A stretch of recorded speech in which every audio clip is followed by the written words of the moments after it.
5 taon mula nang ma-detect ang African swine fever sa bansa, nagsimula na ang Pilipinas sa pagtuturok ng bakuna kontra sa naturang sakit na matinding nakaapekto sa hog industry ng bansa. Ang sentro ng balita niya mula kay Clazel Pardilla live. Yes, Angelique, umarangkada na ngayong araw ang pagbabakuna kontra African swine fever ng Department of Agriculture at ng Bureau of Animal Industry. Sinimulan na ng Department of Agriculture ang pagtuturok ng bakuna laban sa African swine fever. 41 baboy mula sa 2 farm sa barangay Malapad na Parang, Lobo, Batangas ang naunang binigyan ng bakuna.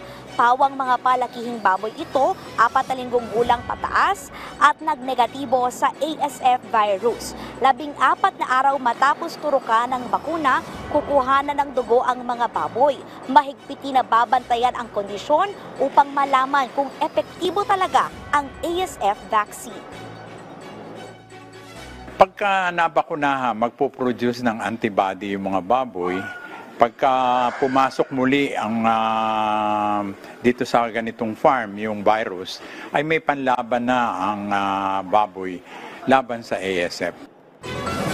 Sabi ni Agriculture Assistant Secretary Arnel de Mesa, mahalaga na mabigyan ng proteksyon ang mga baboy para mapasigla ang local hog industry at mas maging abot kaya ang presyo ng baboy.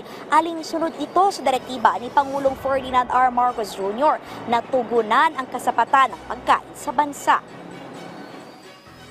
Ito rin yung pangako ng ating Pangulo doon sa inanunsyo niya sa State of the Nation Address na kaagad ay magsisimula na rin yung bakunahan na isa katuparan natin ngayon ang isa sa mga pangako ng ating Pangulo na magsisimula immediately yung pagpapabakuna at ito yung hudyat.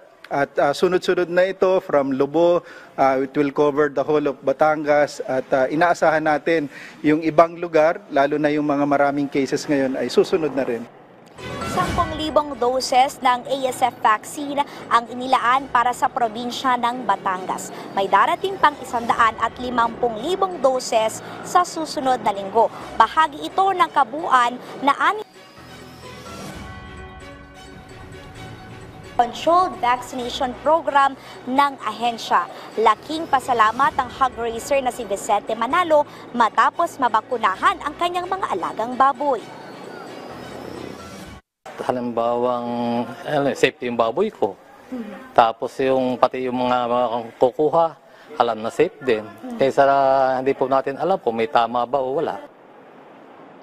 Angelique, nanawagan ng Food and Drug Administration sa mga hog raiser na huwag bumili ng ASF vaccine online. Tanging mga bakuna lamang aniyan na ibinibigay ng libre ng Department of Agriculture at ng Bureau of Animal Industry ang may Certificate of Product Registration.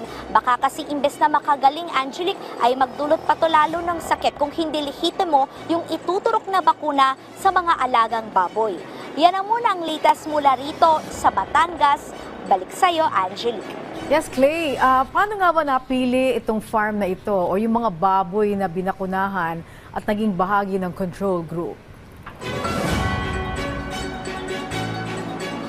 Angelique, napili yung mga baboy na ito dahil una, yan ay nasa red zone. Ang ibig sabihin, dapat yung may mga kaso ng African swine fever. Pero dapat yung mga baboy na babakunahan ay mga biik o yung mga nasa 4 na linggo pa lamang yung edad pataas. Healthy, negative sa ASF. At dapat din may biosecurity yung kanilang lugar. Ibig sabihin may mga foot bath, nagdi-disinfect. Yan ay para matiyak din naman na secured yung lugar na pinag-aalagaan ng baboy. At binigyan sila kanina ng ating 1 dose ng ASF vaccine. O obserbahan yan, Angelique, ng Bureau of Animal Industry kung makakapag-produce ba talaga ng antibody.